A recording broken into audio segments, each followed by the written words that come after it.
The US military confirmed on Thursday that a large explosion occurred outside the Kabul airport in Afghanistan as the US led airlift of thousands continued inside the compound. Pentagon spokesperson John Kirby said, "We can confirm an explosion outside Kabul airport. Casualties are unclear at this time, but we will provide additional details when we can." US and allied officials have said they had intelligence that suicide bombers were threatening to attack the airport. Western nations warned their citizens on Thursday to immediately leave the surrounds of Kabul airport over a terror threat as thousands of people try to reach a dwindling number of evacuation flights. Nearly 90,000 Afghans and foreigners have fled Afghanistan via US led airlift since the hardline Islamist Taliban movement took over the country on August 15th. Chhattisgarh Chief Minister Bhupesh Baghel will meet Rahul Gandhi for the second time this week, and all Congress MLAs have been urgently called to Delhi in a worsening leadership crisis in the state. Bhupesh Baghel's job has been endangered by his own minister T.S. Singh Dev, who has laid claim to the top post on the basis of rotational chief ministership.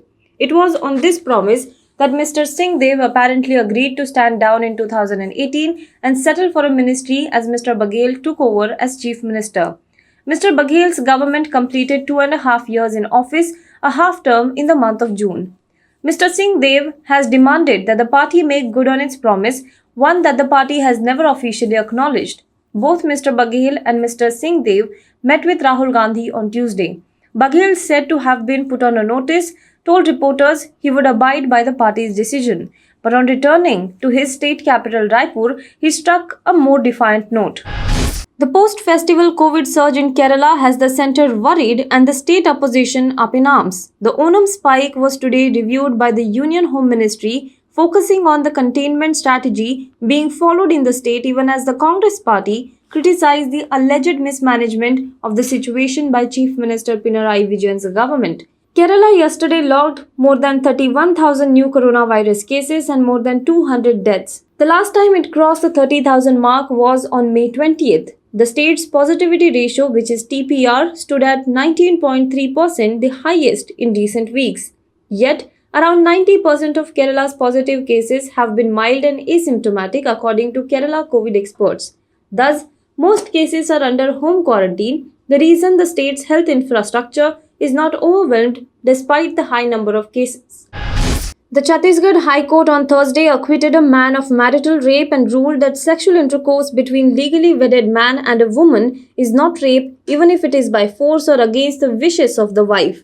The Chhattisgarh High Court held that sexual intercourse or sexual act by a man with his wife, the wife not being under 18 years of age, is not rape. In this case, the complainant is legally wedded wife of applicant number 1, and therefore sexual intercourse or any sexual act with her by the applicant or husband would not constitute an offence of rape even if it was by force or against her wish, the High Court said in its order.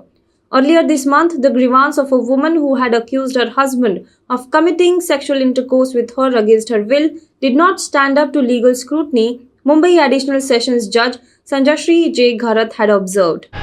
As schools have started to reopen after months of closure due to pandemic, COVID-19 cases are being noted in certain areas. In Mumbai, 15 students from St. Joseph boarding school tested positive for the coronavirus. Apart from the students, 7 others too tested positive for coronavirus. A total of 22 people tested positive for COVID-19 in St. Joseph boarding school in Agripada, Mumbai. A total of 95 people were tested from the school, of whom 22 tested positive as of now.